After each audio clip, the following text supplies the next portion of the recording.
today and it's nearly night time. It's getting dark outside. When it gets dark, we turn on the lights. The lights at home need electricity to work. Can you think of anything else that needs electricity? We use electricity when we watch TV, when we heat something up in the microwave,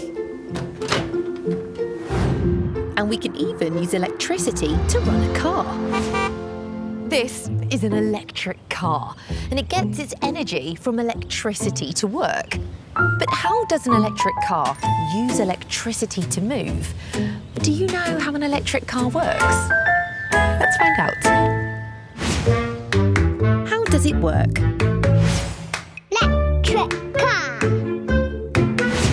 To find out how an electric car works, I've come to an electric car centre. Over here we have an electric car. It uses electricity to move. And here we've got a fuel-powered car. Fuel-powered cars use diesel or petrol to move. They might look the same, but there are some big differences. You must never play with the controls or open the bonnet of a car without a grown-up, but I've been given special permission to tell you how it works. When I turn the engine on, it makes a noise. Did you hear that? It's like a sound, isn't it? The engine is burning fuel to make energy so the car can move. But as it burns fuel, it creates fumes which go into the air and they can be harmful. This is called pollution. But under the bonnet of an electric car, I can't see in the engine. Look, there's just a space. And you can even put your shopping bags in it. But how can a car move without an engine? Whoa, look at this.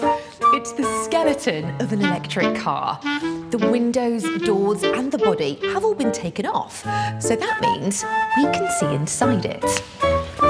Can you see this large black box? This is the battery, and it's the battery that stores the electricity which is used to power the car. At the back here is the electric car's motor.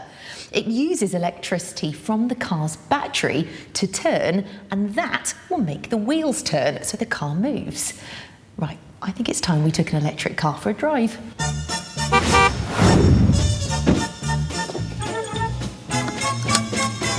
Now, let's switch on the electric car and see if we can hear anything. There was a little beep to tell us that the car had switched on, but now what? Nothing. There's silence, and that's because the electric car doesn't have an engine. Instead, it has an electric motor, and the electric motor doesn't make any noise. And because it doesn't burn fuel, which makes fumes, it doesn't create any pollution. Let's go. So if an electric car doesn't use diesel or petrol, how do we charge the battery to give it more energy? This is an electric charge point.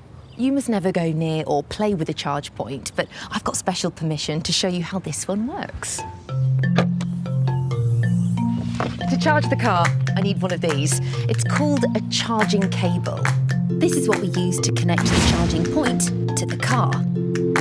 Now, electricity can flow from the charging point through the charging cable, through this socket, and into the batteries inside the car.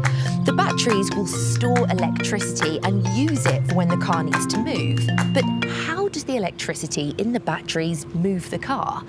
To find out, I think we need to take a closer look. When we switch on an electric car, electricity flows from the battery through the cables to the motor. The motor is made of two parts, the stator and the rotor.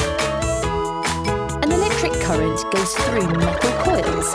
This makes a magnetic field. The magnetic field turns the rotor inside the stator. The rotor is attached to the axles of the car. And as the rotor turns, it makes the wheels of the car spin. When we move the car forward, electricity flows to the motor and the car moves.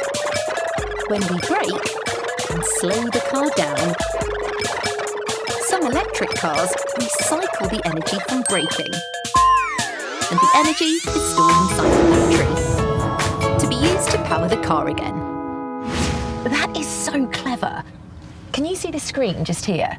It's called an energy usage screen, and it has a dial on it. The dial tells if the car is using energy to drive or recycling energy because it's braking. I'm going to go for another drive, but so you can see what happens on the energy usage screen, I'm going to put one of my special cameras on the dashboard.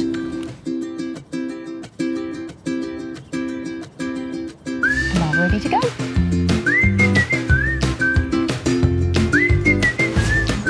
As I drive the car away and accelerate, the dial on the energy usage screen moves to the right. That's because it's using energy. Now the car is braking. The dial moves to the left because it's recycling energy by charging the battery. And because the car is storing energy, it can keep going for longer. How brilliant is that? I loved finding out how electric cars work.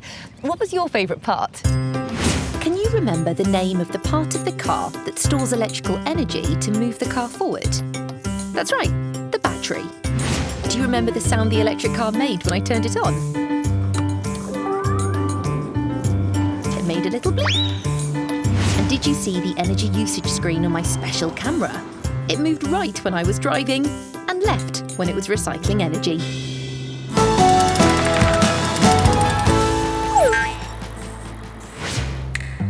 We may use a car if we're trying to go somewhere that's a long way away.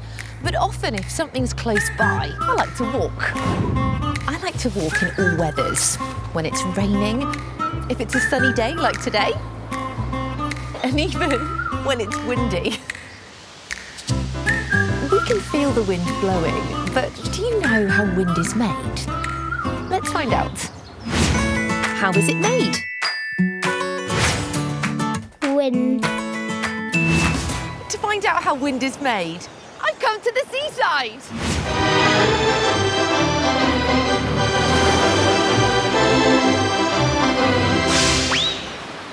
Wind is air moving all around us. It looks like there's nothing there, but air is made up of millions and millions of tiny particles called gas molecules. We can't see gas molecules with our own eyes because they're so tiny, but we can feel them as wind. Wind can do lots of clever things, like move big fluffy clouds across the sky. It can make waves on the sea, and even turn massive wind turbines, which make electricity. We can even have lots of fun with the wind and use it to fly a kite. The kite is noisy flying in the wind. Wind can blow in lots of different directions. To find out which direction the wind is blowing in today, I've made this. It's called a weather vane. But before the weather vane can tell today's wind direction, I need to draw each direction in the sand. Do you know what the letters mean? That's right, this is north, south, east and west. The arrow on the weather vane will point in the direction where the wind is blowing from. So, let's see what happens. The wind is blowing from somewhere between the south and the west. We call this the southwest. So the wind is blowing in a southwesterly direction.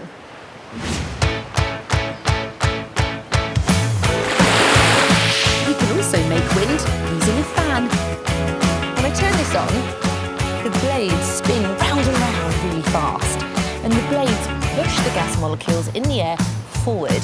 And I can feel that on my face as wind, which is perfect to cool down on a hot day. We can even make wind using our breath. If we breathe in and blow out hard, it makes the gas molecules we breathe out move quickly. So we can make wind, so we can blow out birthday candles.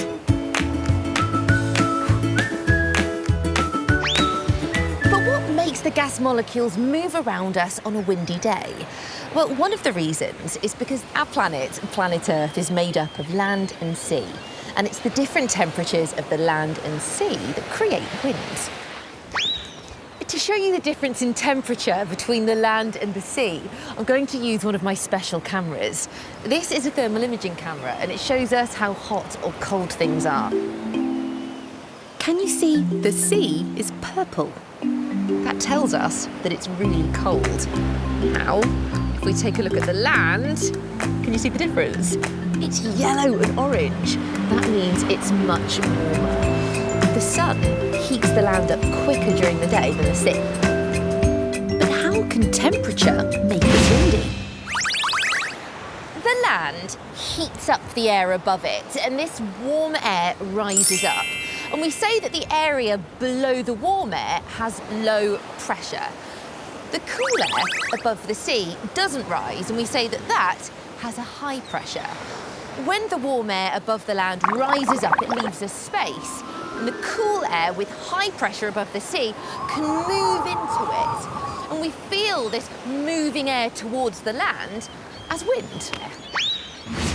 Do you remember what happens to hot air? That's right, it rises. And we can see that happening. I'm going to show you how using a glass bottle with a latex balloon that I've put over the top and 2 bowls. One of them is full of hot water, and the other is full of cold water. The balloon is trapping air inside the bottle, but can you see that at the moment the balloon is floppy? Watch what happens when I put it in the hot water. Look, did you see that? The hot water is heating up the air inside the bottle, and as the air heats up, it's filling the balloon, just like the air above the land. Now watch what happens when I put the bottle in cold water. Floppy again. That's because the cold water has cooled the air inside the bottle, and the cool air has moved from the balloon back down into the bottle, just like the air above the sea. I've had lots of fun at the seaside finding out how wind is made. What was your favourite part? Do you remember what wind is made of? That's right, gas molecules. Did you hear the noisy wind when I was flying my kite? And did you see the different colours on my special thermal camera? Orange and yellow is warmer, and purple is cooler. So the next time you feel the wind, you'll know how it's made. And if you see an electric car, you'll know how it works. I'll see you next time. There are lots of things